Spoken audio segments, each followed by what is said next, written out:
It's time to set up a billing account. And that's important because otherwise you're going to have a big problem when you're working with BigQuery.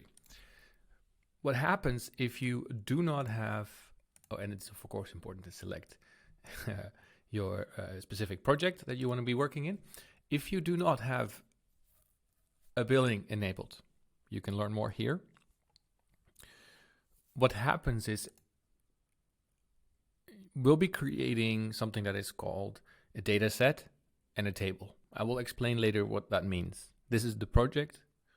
Here we can create a data set, and in there, now let me just actually show that. This is a demo set. And we'll set it to Europe.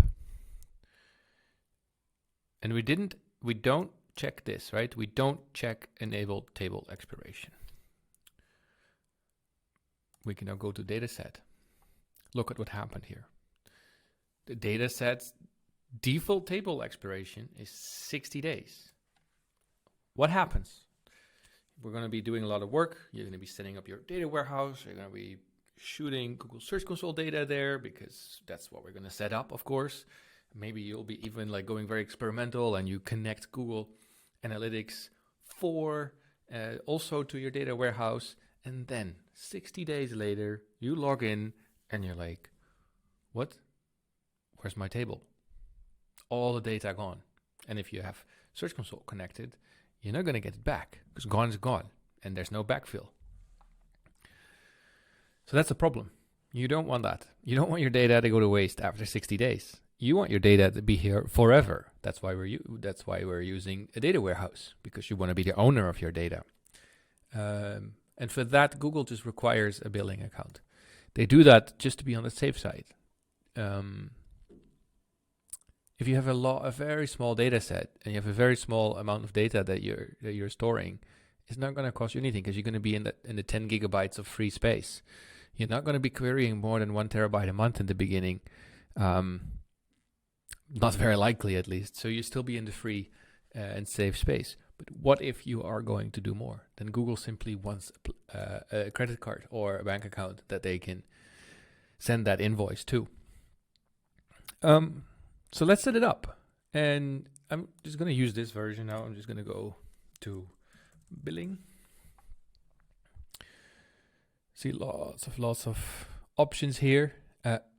But basically what we want to do is we want to go to a billing account because we need to create a billing account. You can also go here, click on billing. And if you don't have billing up here, because for example, it's not been pinned yet, you're going to be finding it here under more products. Somewhere here it will be. But very likely it is all the way up here. Maybe it's even up here. Billing, we're going to link a billing account. Make sure that you have that project selected that you want to work in during the demo.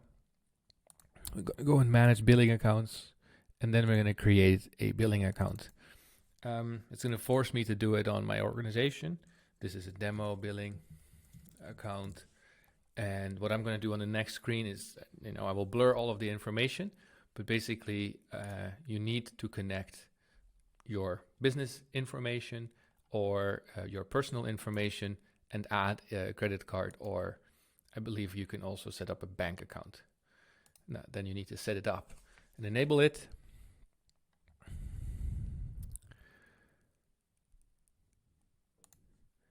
You need to verify this, and then it will work. You will then have, I don't have my phone here, of course. So I'm going to cancel out of this because I already have a billing account set up. But if you continue this, they will make that fake payment, and then you'll have your billing account set up immediately. Well, here you see that I have a failed setup, that it didn't work. When it's saved, you will find your billing account, and then you can actually connect the project there, or it will automatically be connected.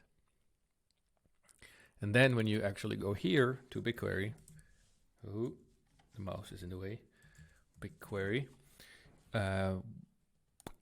you will no longer see this. And I can actually show you what that looks like, because this account, for example, is connected to a billing account. And as you can see, now I don't have that message where it says that I don't have billing account enabled. And that is how you set up a billing account. Let's go to the next lesson.